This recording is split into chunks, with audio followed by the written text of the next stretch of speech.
네, 질문들 함께 하겠습니다. 시장 안에 궁금한 점들, 궁금 종목들 오늘도 명쾌하게 풀어보는 시간 가져볼게요. 오늘은 다올투자증권 이성웅 차장 함께 하겠습니다. 어서 오세요. 네, 안녕하십니까? 네, 오늘 첫 번째 질문으로 가보도록 하겠습니다. 오늘의 첫 번째 질문.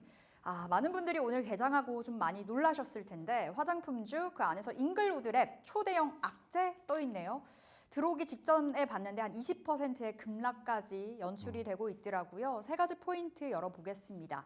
자, 실적이 좀 원체 안 좋게 나왔다라는 데에 좀 초점을 맞춘 것 같아요. 해외 법인의 부진 그리고 실적 쇼크로 인해서 오늘 주가가 그야말로 내리막길입니다. 매출 비중의 다양화가 필요한 시점이고요. 화장품주에서 그래도 차장님께서는 탑픽을 주셨네요. 한국콜마, 실리콘투. 자, 오늘 화장품주 전반적으로 잉글우드랩 때문에 좀 얼어붙은 것 같은데 어떻게 봐야 돼요? 실적이 너무 안 좋았더라고요. 그런데 잉글우드랩의 약간의 그 특수성도 있는 것 같아요. 왜냐하면 이제 잉글우드랩 아시다시피 이제 미국 내에서 네. 어떤 그 화장품을 생산하는 주요 기업이라 볼 수 있겠고, 이 미국 쪽에서의 그 판매 비중이 90% 이상이에요. 그래서 이번 3분기 실적으로 본다고 했을 때 오히려 미국 쪽에서 매출은 좀 증가했지만 네. 여러 가지 뭐 수급적인, 왜냐하면 이제 OEM, ODM 그런 기업이 대부분 그런 사업 구조이기 때문에 저는 약간의 좀 일시적인 실적에 대한 부분도 실적 부진이라는 생각도 많이 들고 있는데, 근데 일시적이라고 하더라도 미국 내에서 비중이 가장 많다는 점에서 봤을 때 네.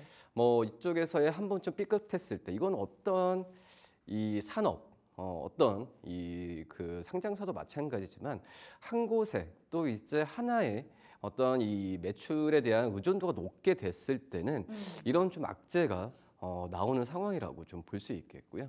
뭐 그런 점을 본다고 한다면 저는 이제 잉글우드랩의 실적 부진에 의한 전체적인 화장품 주들의 부진은 좀 약간 과도한 느낌은 분명히 좀 들고 있는 그런 상황이라고 좀 볼 수 있겠고요. 너무 과하게 빠지고 있다라는 그렇죠. 건가요? 네, 그러니까 이제 뭐 대부분의 뭐 작년도 그렇고 올해 상반기도 그렇고 예.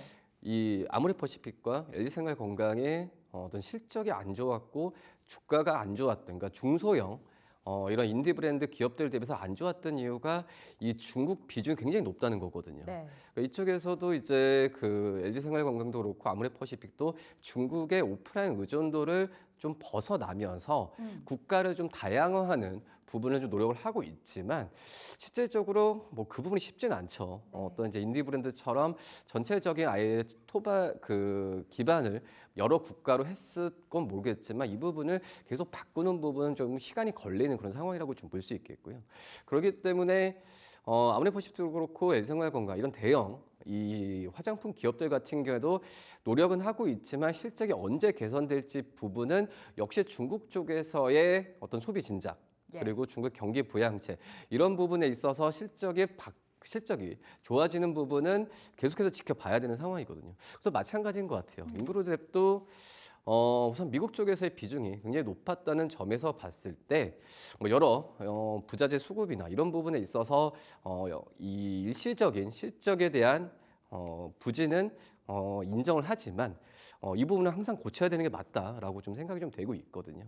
뭐 그렇기 때문에 오히려 좀 국내 쪽에서의 비중은 작다고 하더라도 국내 쪽에서의 실적에 대한 성장성은 굉장히 좋았어요. 근데 지금 미국과 또 이제 중국 쪽에서의 이 실적이 안 좋았던 상황인데, 그렇기 때문에 저는 물론 이제 잉글우드랩을 가지고 있으신 분들은 이제 매매 트레이딩 관점에서 접근을 해야 되지만 다른 이 화장품주를 갖고 있으신 분들 같은 경우에는 급하게 화장품주에 대한 투심이 악화되면서 뭐 투매나 이럴 네. 필요는 저는 없다라고 좀 생각이 되고 있습니다. 오늘 좀 과하게 빠지고 있다라고 좀 말씀해 주신 것 같은데 매출 비중 다양화가 필요하다. 지금 미국 쪽으로 치우쳐져 있다고 그렇죠. 말씀 주셨잖아요. 사실 얼마 전까지만 해도 미국 쪽으로 치우쳐져 있는 게 호재였었는데 그렇죠. 이제는 또 달라진 것 같아요. 11월 들어와서 오히려 좀 다른 시각으로 봐야 될 때인가 궁금한데요. 탑픽으로 한국콜마, 실리콘투 받았습니다. 어떻게 볼까요? 이 두 종목 오늘 그렇게 좋진 못하더라고요. 그래서 이제 화장품주들에서 오늘 좀 떨어졌을 때는 이 두 종목을 좀 저가 매수에 기회다. 좀 담아도 괜찮지 않을까라고 좀 생각이 좀 되고 있고, 네. 근데 참 이제 잉크루드랩에 대한 부분이 잉크리 말씀하셨듯이 미국 쪽 업계에 대한 그 어떤 화장품 판매나 이런 부분은 굉장히 이제 그전 큰 호재였거든요. 그러니까요. 특히 이제 잉그로드랩 같은 경우에는 이제 공장 이제 맨하탄 중심에 있기 때문에 패션의 좀 중심지잖아요. 이쪽에 있어서 굉장히 그 전에도 관심이 많이 가졌던 그런 기업이라고 좀 볼 수 있겠는데 그렇기 때문에 이 잉그로드랩에 대한 어떤 저는 일시적인 부분보다도 이 부분을 어떻게 보면 반성하는 기회로 삼아서 실리콘투 같은 경우에는 전 세계 150국가에 지금 납품하고 있는 그러니까 매출 비중이 다양화되는 그런 상황이고 이 한국콜마 같은 경우에도 여러 아직 해외 법 이번에 그 하반기 때 3분기를 본다고 하더라도 해외 쪽에서의 이 고객사에 대한 약간 부진했지만 국내 좀 괜찮았었거든요. 네. 근데 이제 한국콜마 같은 경우에는 생산 가동 능력은 계속해서 지금 이렇게 올리고 있는 상황이기 때문에 이 고객사에 대한 어떤 좀 체질 개선만 이루어진다고 한다면 저는 OEM, ODM 기업 중에서는 역시 한국콜마에 대한 관심 또 이제 실리콘트에 대한 부분은 이 두 번째 말씀드렸던 매출 비중이 다양화된 그런 기업이기 때문에 좀 관심을 가져도 괜찮지 않을까 판단됩니다. 네, 알겠습니다. 두 종목 시세 확인하고 가볼게요. 한국콜마와 실리콘2. 자, 지금 현 시점에서 한국콜마 7%가량의 오늘 하락입니다. 오히려 지금이 매수 찬스라고 말씀 주셨고요. 현재 한 56,900원 선 6만 원에서 개장해서 쭉 빠진 흐름 보여주고 있고요. 자, 실리콘2도 보겠습니다. 실리콘2 올 한 해 정말 어마어마하게 올랐는데 역시 실리콘2도 한 6%대 하락세, 지금 자리 진입 가능하다. 두 종목 그렇게 보시는 거죠? 그렇죠. 종목들 좀 우선은 급하게 어떤 급락에 의한 적극적인 매수를 하는 것보다도 네. 좀 반등이 좀 올라왔을 때는 이 두 종목을 좀 담아도 괜찮지 않을까라고 좀 판단됩니다. 알겠습니다. 한국콜마는 6개월로 봤을 때 한 4% 가까이 올랐는데요. 두 종목 매수의 기회로 삼아 보겠습니다.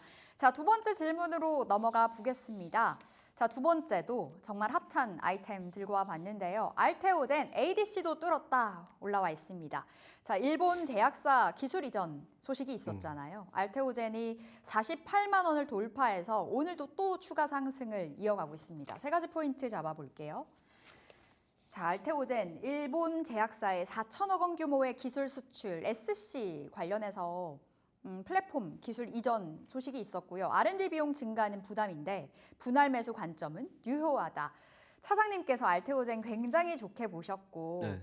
정말 많이 올라간 자리에서 항상 질문 드렸던 것 같아요. 지금 보유자들의 영역이에요 할 때마다 신규 진입 가능합니다. 네네. 말씀 주셨는데 진짜 날아올랐어요. 지금 50만 원 목전이거든요. 네. 그럼 여전히 신규 진입 가능한지도 또 질문 드려보고 싶네요. 지금은 약간 좀. 이젠 아니다. 네. 그러니까 안 좋다는 것보다도 이제는 이제 보유자분들은 당연히 이제 보유 관점을 유지를 네. 하셔야 되는데 정말 이제 어떤 주가라는 부분은 물론 이제 꿈을 먹고 어떤 이런 부분에 선반영하는 상품이긴 한데 알테오젠도 마찬가지죠. 이 접합제에 대한 어떤 기술력이나 이런 부분은 정말 이제 해외에서 이렇게 인정받는 기업들이 많이 나오진 않거든요. 뭐 그런 점에서 이 알테오젠에 대한 저는 이제 뷰는 계속 좋아지는 상황이지만 제가 왜 오늘 같은 경우에는 좀 약간의 신규 매수라는 부분을 좀 하는 거냐면 약간 좀 어떤 시장의 제약바이오 쪽에서의 좀 수급 쏠림이 종목별로 좀 있었던 상황에서 알테오젠이 어떻게 보면 오래까지 핫했잖아요. 뭐 예. 그런 점에서 주가가 또 밸류 측면에서 아시겠지만은 지금 이 실적에 대한 부분에 있어서 지금 연동이 되는 상황은 아니에요. 그렇기 때문에 저평가 고평가를 알테오젠은 논하기는 힘들다. 왜냐하면은 계속해서 이제 비용적인 측면이나 이런 부분에 있어서는 어떤 그 재무적인 부분이 흑자로 급격하게 개선되는 부분은 저는 좀 시간이 좀 걸리지 않을까라는 네. 생각이 좀 많이 들고 있거든요. 그런 점에서 신규 매수 관점에서 보다도 저는 알테오젠은 오히려 좀 보유자 영역에서는 좀 트레이딩 관점은 좀 지금도 필요한 상황이고 추후에 주가가 좀 이 조정을 받았을 때의 신규 매수 관점이 낫지 않나라고 좀 생각이 되고 있고 지금 현재 본다고 하더라도 어떤 이 FDA나 여러 이제 규제 기관의 승인도 계속해서 좀 남아 있는 상황이거든요. 뭐 그러기 때문에 전 잘 될 거라고 지금 생각을 하고 있긴 하지만 글쎄요 만약에 그 전에 주가가 좀 많이 안 오르는 상황이면 네. 저는 이제 알테오젠의 어떤 기술력이나 이런 부분에 있어서 신규 매수 관점을 좀 얘기하겠지만 지금은 좀 약간 좀 부담, 네. 신규 매수 관점에서는 좀 부담스러운 부분은 좀 있지 않나. 근데 이거에 대한 이 전제 조건은 좀 이제 좀 펀더멘털이 개선이 돼야 그래야 좀 이 지금 현재 가격에서도 매수 관점을 가져갈 수 있지 않을까라고 좀 조심스럽게 좀 말씀드리도록 하겠습니다. 더 올라갈 수는 있겠지만 이제는 보유자들의 영역에서 보유자들마저도 트레이딩 관점으로 좀 바라봐야 되는 구간이라고 설명을 주셨고 R&D 비용 증가는 부담이라고요. 앞으로 네. 실적적인 측면에서도 조금은 제동이 걸릴 수 있는 대목이에요. 실적으로는 봐야죠. 실적으로는 좀 봐야 되고 그리고 여러 가지 지금 뭐 국내 뭐 품목 허가나 이런적인 그 이벤트에 대한 그러니까 넘어야 할 산이라기보다도 네. 넘어야 될 그런 관건이 좀 많이 있거든요. 뭐 그렇기 때문에 알테오젠 관심이 저도 질문을 굉장히 많이 받았었어요. 받았는데 그래서 그 뭐 몇 주 전 또 한 달 전에서의 신규 매수 관점을 네. 말씀을 드리는 부분은 지금 약간 좀 유보하고 있는 상태입니다. 예. 알겠습니다. 사장님의 시각이 여러분 바뀌었습니다. 원래는 신규 진입도 가능하다였는데요. 이제는 아니다 말씀 주셨고 자, 현 시점에서 2.3%가량 올라갑니다. 44만 7천 원 바라보고 있네요. 45만 원도 터치가 됐었네요.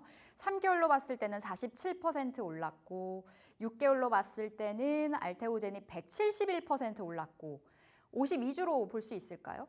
알테오젠이 정말 올 한 해 꾸준하게 우상향 그려가면서 이제는 가보지 않은 길을 또 가고 있는 상황인데요. 45만 5천 원. 네. 지금 증권사들도 그 전에 이제 알테오젠의 목표 주가를 30만 원 후반 네. 하지만 돌파는 다 했잖아요.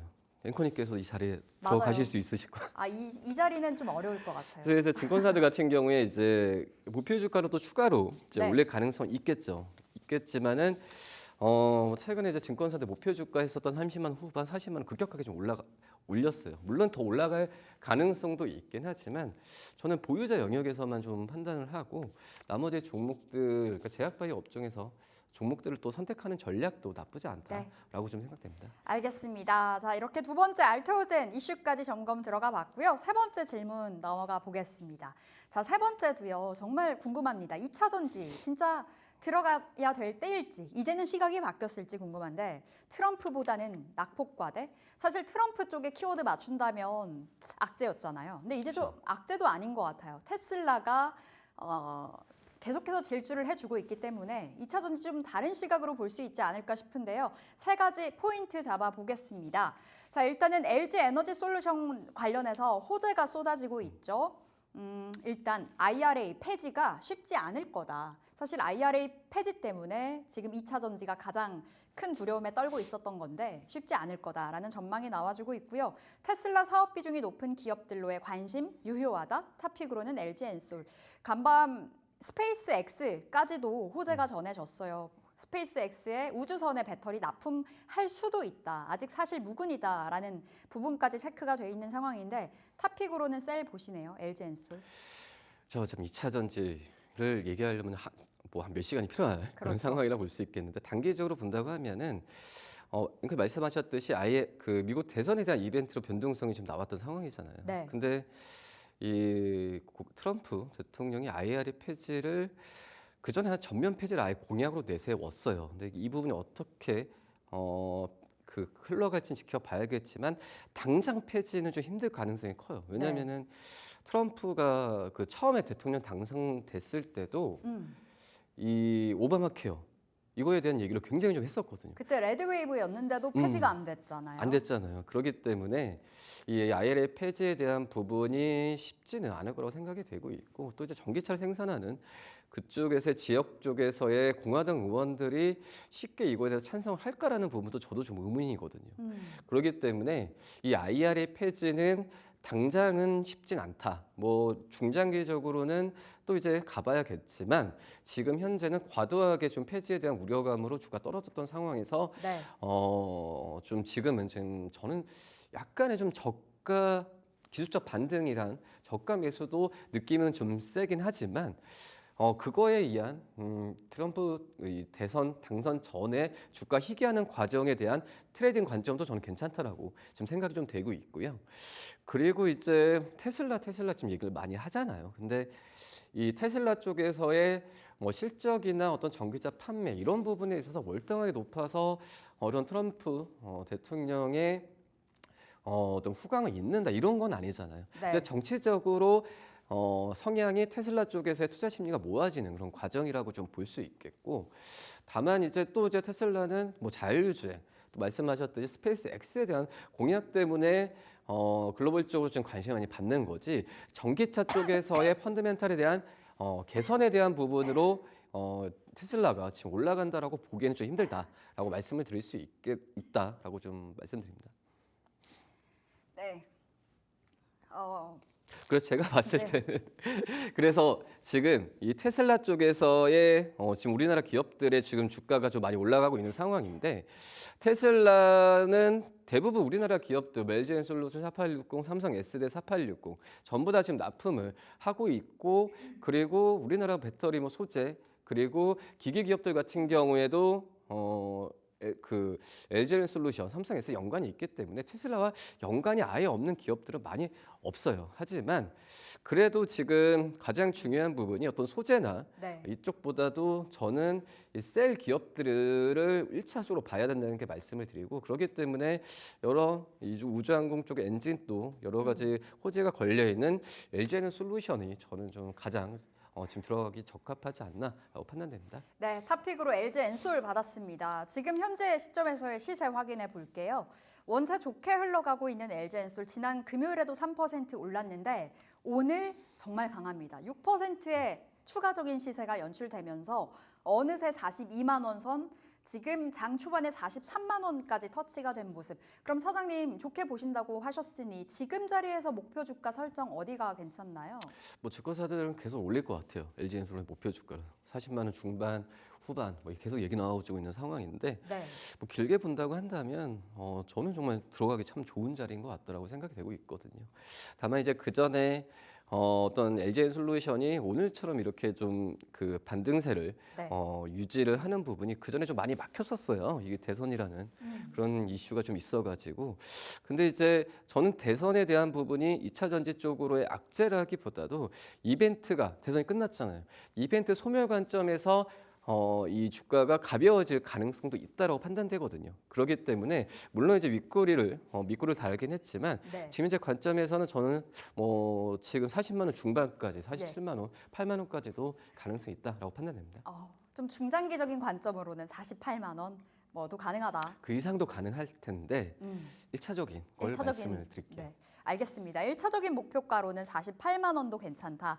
이렇게 말씀 주셨고요. 2차 전지 전반적인 시세 확인해 보겠습니다. 오늘 LG엔솔 역시나 대장으로 움직이고 있고요. 6%의 상승 보여주는 가운데 포스코홀딩스, 삼성 SDI는 너무 다른 행보를 보여주고 있네요. 신저가를 계속해서 갈아치우고 있는 삼성 SDI 오늘도 2% 하락으로 27만 8천 원 선 가리키고 있고요. LG화학과 포스코 퓨처엠도 갈리네요. LG화학이 한 1.5% 상승이고요. 포스코 퓨처엠은 1%대 하락을 보여주고 있는 상황입니다.